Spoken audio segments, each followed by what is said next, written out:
오늘은 행복한 가정을 만들기 위해서 꼭 필요한 세 가지 필수 요소에 대해서 조금 이야기를 해보려고 해요. 행복은 각자의 자라왔던 환경에 따라서 내가 어떤 기준을 세우느냐, 그 기준을 세울 때는 부부가 함께 기준을 세워야 되고 서로가 힘을 합해서 모두를 위한 기준이어야 된다고 생각을 하는데요. 그 중에 꼭 없어서는 안 될 요소가 있습니다. 기준을 세우지만 그 기준 속에 한 가지라도 이 요소가 빠진다면 되게 어려움을 많이 겪을 수밖에 없어요. 첫 번째는요, 부부간의 관계입니다. 서로 부부가 사이가 좋아야 먼저 행복한 가정을 이룰 수가 있어요. 서로가 서로를 위하고 관심을 가져주고 그 관심을 표현해주고 그만큼 사랑을 해줄 때 부부의 관계가 좋다고 이야기하는데요. 그리고 얼마만큼 아껴주느냐, 그 사람을 아껴주는 말 한마디에 천냥빚을 갚는다고 하지만 그 어떠한 사람들보다 아내에게 따뜻한 말, 남편에게 힘을 주는 말, 이러한 것들이 사랑으로 표현이 된다면 정말 그 어느 부부보다 더 행복한 부부가 될 수 있는 거죠. 그래서 부부가 행복하지 않으면 찾아오는 결과는요, 부부가 없으면 자녀들도 없어요. 부부가 양육에 책임을 지지 않으면 그 자녀는 누군가의 책임지지 않는 사람들 때문에 고통을 받게 됩니다. 그리고 경제적으로도 부부가 하나가 되지 않으면 쪼개져요. 아내가 벌어 쓰는 돈과 남편이 벌어 쓰는 돈이 다 나눠지는 거죠. 그건 개인의 가정에 따라서 서로가 정하면 되지만 어떤 재산을 모으기 위해서 아파트를 산다거나 아니면 자동차를 산다거나 혼자서 다 감당할 수 없는 일이거든요. 그렇다고 이건 내 집이야, 이건 내 차야 라고 딱 선을 그어서 살 수 없기 때문에 이런 부부간의 사이가 좋게 될 때 경제도 발전할 수 있습니다. 그리고 또 하나, 부부가 있어야 부모님들을 양육할 수 있어요. 부모님들을 챙겨줄 수 있는 거죠. 부부가 좋지 않으면 상대방의 부모에게, 남편은 아내, 장모님에게, 장인어른에게, 아내는 시부모님들에게 잘해주지 못하는 거죠. 그럼 내 부모에게 잘못하는 것, 그런 것들은 또 눈에 가시가 되잖아요.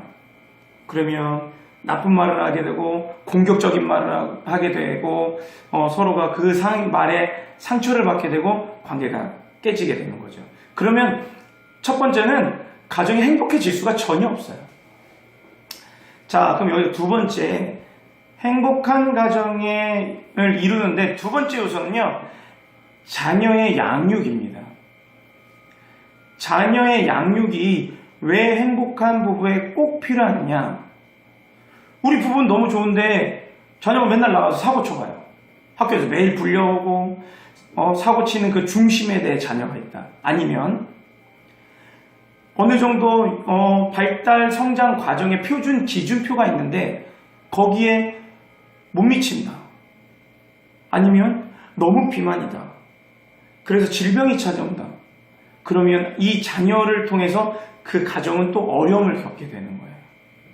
그래서 자녀를 양육할 때에는 두 부부가 관심 있게 내가 해야 될 위치에서 그 자녀를 돌보고 케어할 때 아이가 바로 성장하고 조금 부족한 부분을 빨리 캐치해서 만약에 성장이 늦다 그러면 병원에 진료나 아니면 어떻게 뭐가 늦은지 아픔이 있다 빨리 치료를 할 수 있는지 아니면 친구의 관계에서 애가 조금은 다른 때하고 다른데 좀 우울해 보이는데 표정이 안 좋은데 왜 그렇게 됐는지 물어보고 학교 생활이 어려운지 아니면 학업은 잘 따라가고 있는지 친구들의 교우 관계는 아니면 선생님과의 관계는 어떠한지 이런 것들을 캐치할 수 있어야 돼요.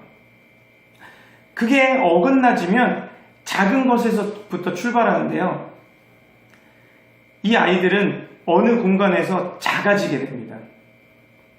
키가 작은 친구들은요. 키가 작은 만큼 자존감이 낮아져요. 자신감이 없어지고요. 아니면 학업에 있는 부분에 있어서는 공부를 못하게 되면 나는 원래 못해. 끈기가 없어지고요. 집중력이 없어지는 거예요. 미리 포기해버리고 그런 것들이 자녀 양육에 있어서 얼마만큼 우리가 집중을 하고 있고 관심을 가지고 있고 또 노력을 하고 있느냐에 따라서 가정의 행복은 따라오는 겁니다.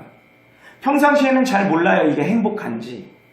그런데 그 문제가 터지고 나면 가정의 행복보다는 조금은 불화와 다툼이 벌어지는 시작이 됩니다. 그리고 마지막으로 행복한 가정에 꼭 필요한 세 번째 요소는요, 경제생활입니다. 경제생활은요, 내가 벌고 있는 능력에 따라서 달라질 수는 있어요.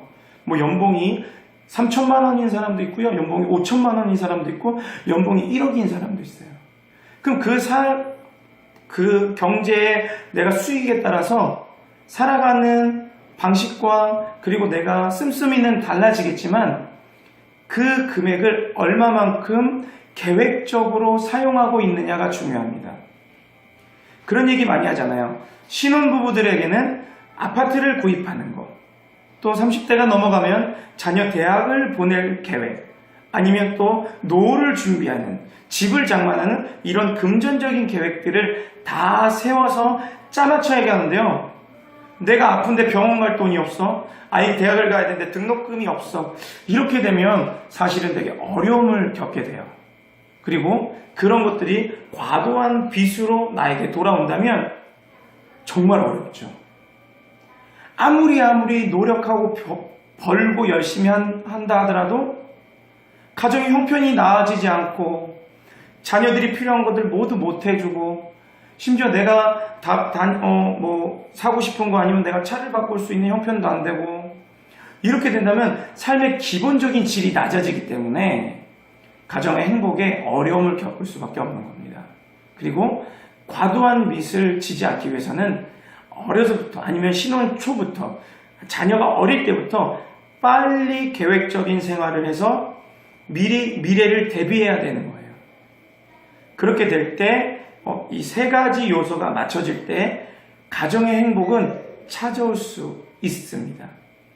꼭 이 기준이 이거보다 더 많이 필요한 요소들이 사실은 있어요. 그런데 이 기준만 잘 갖춰진다면 다른 어떠한 어려움이 오더라도 조금 극복하거나 내가 타격을 받는데 조금 덜 데미지를 입지 않나, 이렇게 생각을 합니다.